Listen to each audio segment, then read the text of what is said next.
Ladies and gentlemen, hello and welcome to the first ever broadcasting of Coming Together LLC, where passion and pain meet. My name is Anthony James Bivens. In short, feel free to just go by AJ. I wanted to take this time to bring Coming Together to all of you in its first episode and give you a little bit of a background on myself, the concept of the actual LLC, where I'm thinking that I want it to go, and how that would involve all of you. Personally, I'm just a basic guy's guy, right? A meat and potatoes kind of guy, sports enthusiast, huge football fan. I played for a couple of decades. That runs in my blood. Big animal lover, right? I have a tendency to believe that things come around with karma, and I try to live my life on a level playing field, never getting too high or too low. Really, that's me in a nutshell. Most people that know me, I hope, would echo that. And I feel I get along with just about everybody in one way, shape, or form. For the LLC, Coming Together is a concept that I derived while at a church visit. People that know me well also know that I'm not the biggest church-going guy. That's more my wife. So I want to give a thank you to her for bringing us to church that day. Otherwise, this may have never come to fruition. She is more for church on Sundays, whereas I am more for football on Sundays. Us coming together, meet in the middle, kind of flip-flop those days during the season and go to church, and I'll catch games on the back end. But with her bringing us into church that day as a family, I was able to sit and listen to Pastor Paul Street. Pastor Paul, huge thank you to you. Your words are actually a part of the name of the LLC, where passion and pain meet. This probably would not have been a thing without him speaking that day.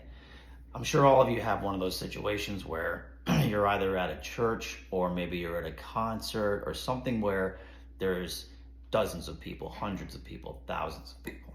And the person that's up there speaking on the mic, at the podium, wherever they may be, you feel like they are just have a beeline straight with you. They're singing just to you. They're speaking just to you. That's how I felt on that Sunday listening to Pastor Paul. 2025 for myself and my family, as I'm sure for a lot of you, has just really been a shit sandwich, right? If it's not something work-wise, then it's something financial. If it's not financial, then it's something with health of a friend or a family member. The economy as a whole is really just dragging people down this year. We're back into that political climate where people are at odds again. You can feel that kind of building back up, and it's just not a good space. What Pastor Paul spoke about was an intersection in life. What is your purpose? Where passion and pain meet is where he brought this to life.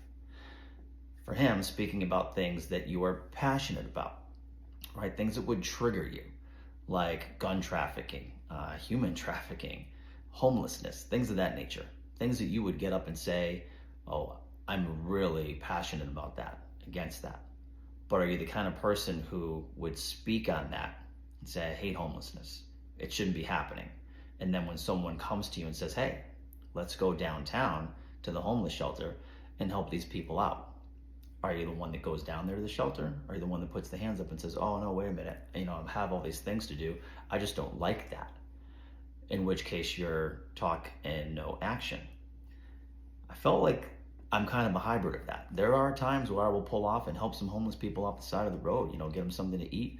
It's not a consistent thing. So I'm not really living that life to its fullest. And that's the part where I thought that he was really speaking to me. Because the other side of that coin is that, yeah, I was the guy that maybe will bypass some people in need and be like, yeah, I have this thing to do today. I'm too busy. I can't pull off. I can't go down to a homeless shelter. I have things to do today. Not the right way to go about it, honestly. And what is your actual pain point? For me, 2025 has been a difficult thing in all facets of life, things that I just noted earlier. And I feel like I've been kind of going against the current, trying to right the ship on certain things, whether it be helping a family member in need with health issues or doing things that I'm looking to do with my career, so on and so forth, almost like beating your head against a dead horse, right? So putting those two things together, I felt like, yes, my passion and pain points are at an intersection. And this year, 2025, is really proving that. There's a hard clash of those two things for me. and I would assume for a lot of you as well. How do you pull that into finding your purpose? That's what he spoke about. For me personally, I left church that day, and my wife was like, what was he saying that had you so captivated? I've never seen your ears perk up like that at church before. And I explained to her what I just covered, and she was like, yeah, that's very interesting. I'm really happy that you took that to heart. So for me, my last 2 decades have been committed to the beer, wine, and spirits industry. It's what I do for work. It's what I do for my living. And the fulfillment in that is that, yes, I get to help people out with, having a glass here and there, taste profile and whatever they're consuming. Maybe they love that, being able to unwind through spirits, and being able to just kind of put a calm on yourself, right? We want to do all those kinds of things in moderation, not to knock my own industry, but I'm looking at that and thinking, okay, after listening to Pastor Paul, what is my true fulfillment in that? And is that my true purpose? Is my purpose in life to be here helping people drink versus those passion and pain points that he talked about that I knew triggered me?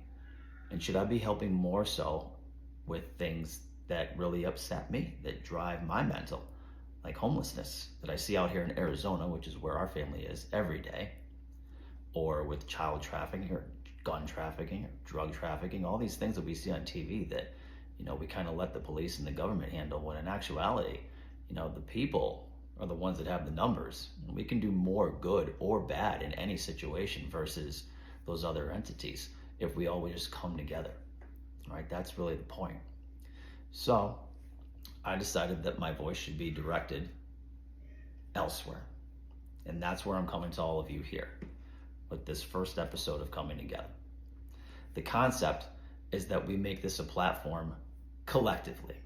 For any of you that are reading bios and things like that on Facebook, Instagram, other points where I have media outlets for this, you're going to see me use the word we a lot. That is because it would be impossible for me to do something like this alone. We would have to do this collectively together. I have a Facebook page called Coming Together that I created probably 2 or 3 years ago.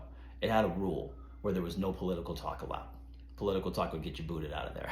What ended up happening is that the page was filled with things like sports related, jokes related, animal related, babies, things like that. Things that would let us unplug from volatile political climate, come together with a laugh, have little blurbs and chats in there on anything other than politics. This time around, I feel that it's more important. Will I still want to do those things? Maybe. But ultimately, what I want this platform to be for is for open discussion where people can try to find a way to come together. We have a government now that can't agree on water being wet. They're leading by a bad example where we have dug our heels into the ground and have separated. Usually, an 80-20 rule would have 10% hard leftists, 10% hard rights, and then the other 80% in the middle are kind of like, yeah, we can figure things out. You guys go and be, loony on your own in your own corners. I feel that what's happening now is that those 20% are pulling in and outward of the 80% and helping divide us even more. How do we come together? Having conversations on a platform like this, regardless of topic, will be something that I want to bring to everyone in broadcast. Whether it be something simplistic. I have a lot of friends that have gone on to create their own businesses, huge success stories. How do we come together with something like that? Have a conversation with me. Let's broadcast what you do for your business, how you started from nothing, how you got to where you are, how we can help you grow, and what you would want from the community. Something simple like that. Or conversations where there's 2 people that are at odds. Maybe we have 2 family members that aren't getting along as well as they used to 8 to 10 years ago after having the more recent political climate that we've been through.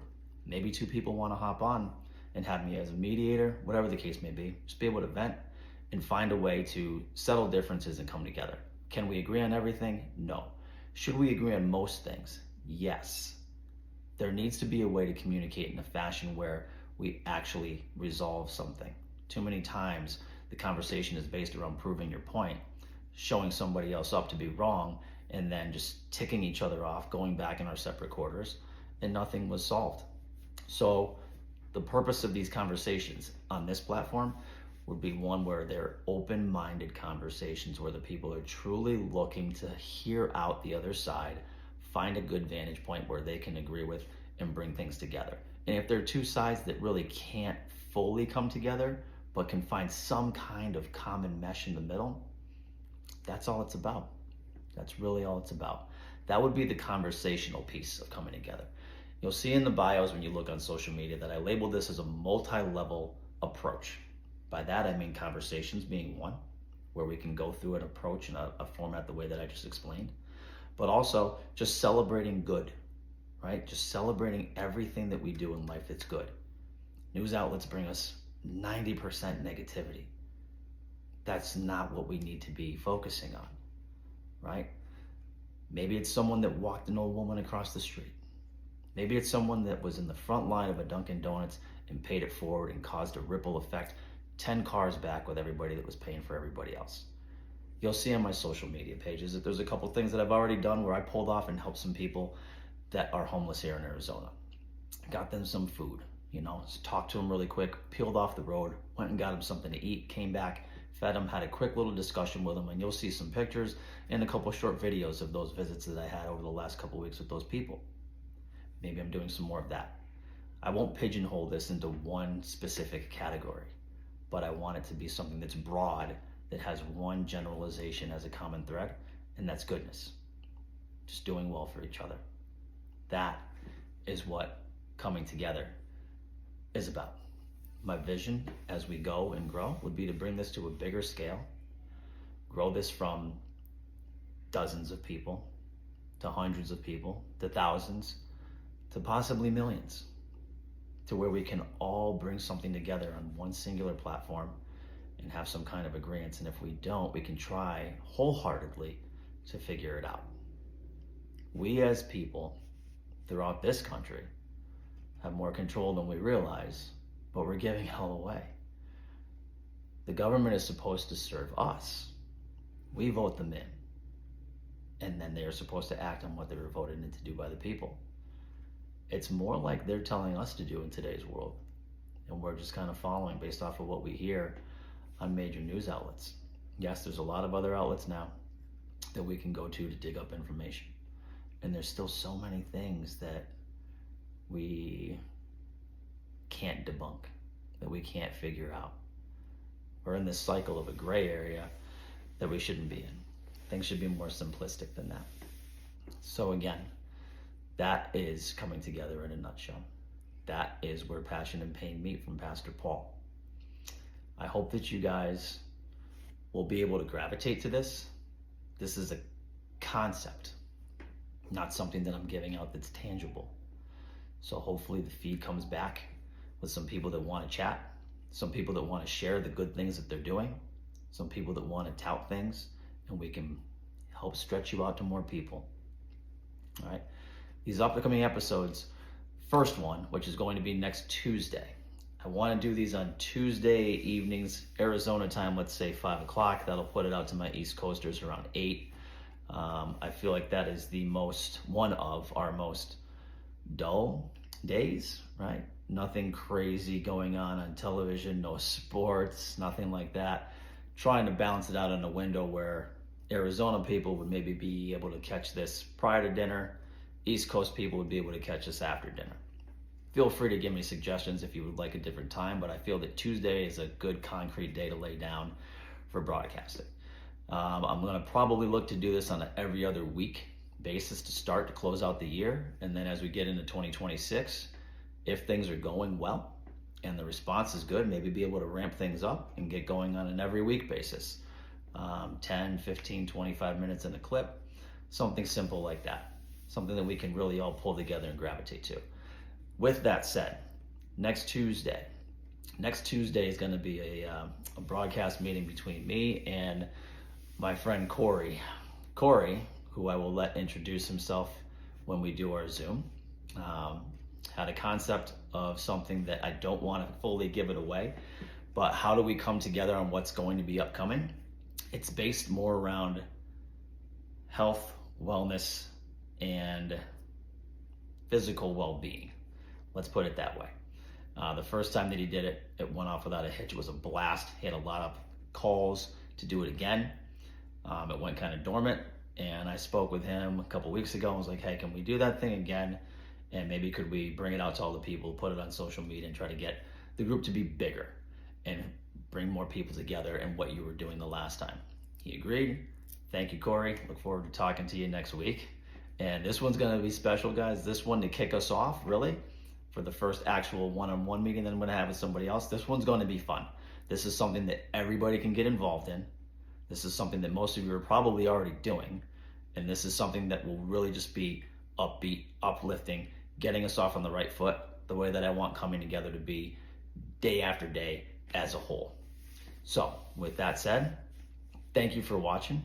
I look forward to seeing all you guys and hearing comments as we go through the next few days leading into next Tuesday.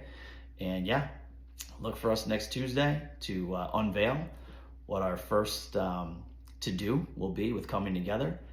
That is an accountability type of thing, which is what I want Coming Together to be all about. Let's talk about things, let's come together, let's solve problems together, but let's have accountability and let's bring a call to action. My wife loves to use that phrase. I love that phrase. You know, walk the walk, don't just talk the talk. You're gonna hear me close things out each segment with how did we come together. So look for that next week. And you're also gonna hear me close things out this way, which I do on social media all the time. Stay safe, stay healthy, my brothers and sisters. Love you all. Talk to you next week.